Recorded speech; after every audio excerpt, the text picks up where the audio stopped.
Pakistan Army and Imran. Signals from change in ISI.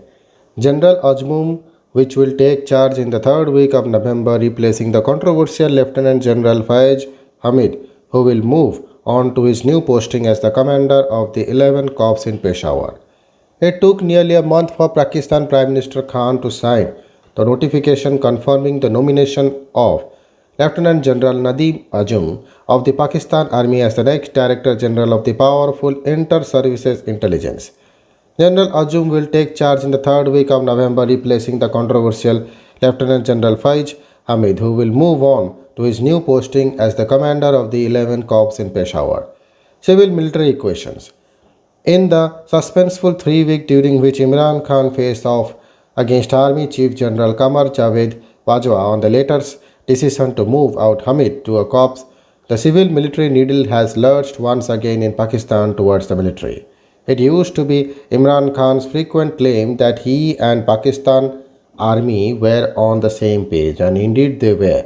From the Pakistan Tehreek-e-Insaf election in 2018, the handling of the COVID-19 crisis and the US Taliban talks, the Prime Minister appeared comfortably ensconced by the army.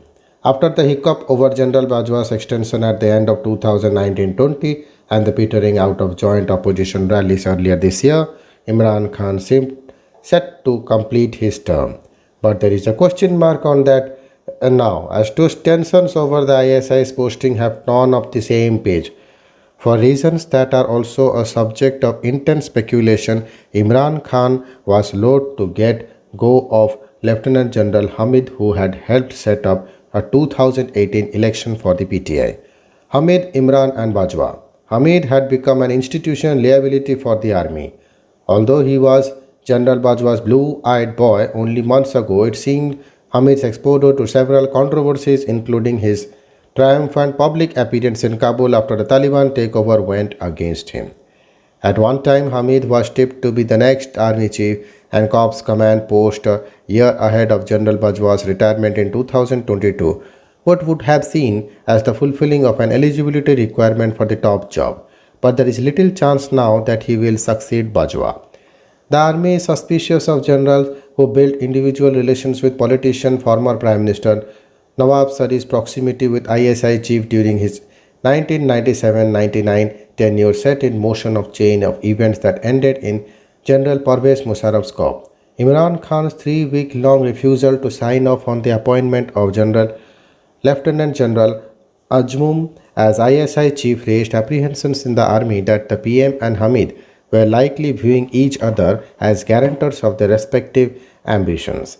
Hamid to become chief with the Prime Minister help and the latter to win another term in the 2023 with Hamid's help.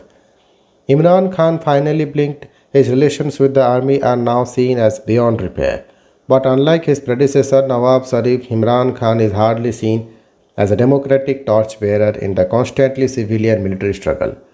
Open season for speculation.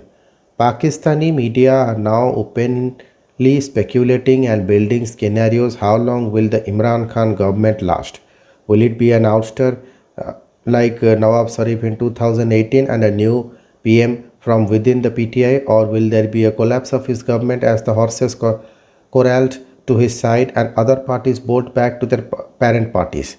With the army no longer by Imran's side, the PTI stands little chance in an election if push comes to shove. Will General Bajwa do the unthinkable? Amid these imponderables, the opposition parties are waiting in the wings for the moment when the army official withdraws its protective umbrella from Imran Khan. The opposition PML popularity in Punjab was evident during the massive rallies led by Sharif's daughter Maryam Nawaz in the absence of her father, self-exiled in London. Will the party accept the rules of a hybrid civilian military regime that has been put in place over the last 3 years? Or will it sense an opportunity and push for a new script? Or will the army find another civilian more willing to play by its games and rules, perhaps from within the PML? Pakistan's new spy chief, Lieutenant General Anjum, is not known to have served as the ISI before this appointment. According to the Dawn newspaper, he was commissioned in service in September 1988. He led a frontier corps in Balochistan and was his commandant of the Command and Staff College in Katy, before being appointed Corps Commander in Karachi in December 2020. By making him the country's top spy master, Bajwa has reasserted his and the army's institutional control over the ISI.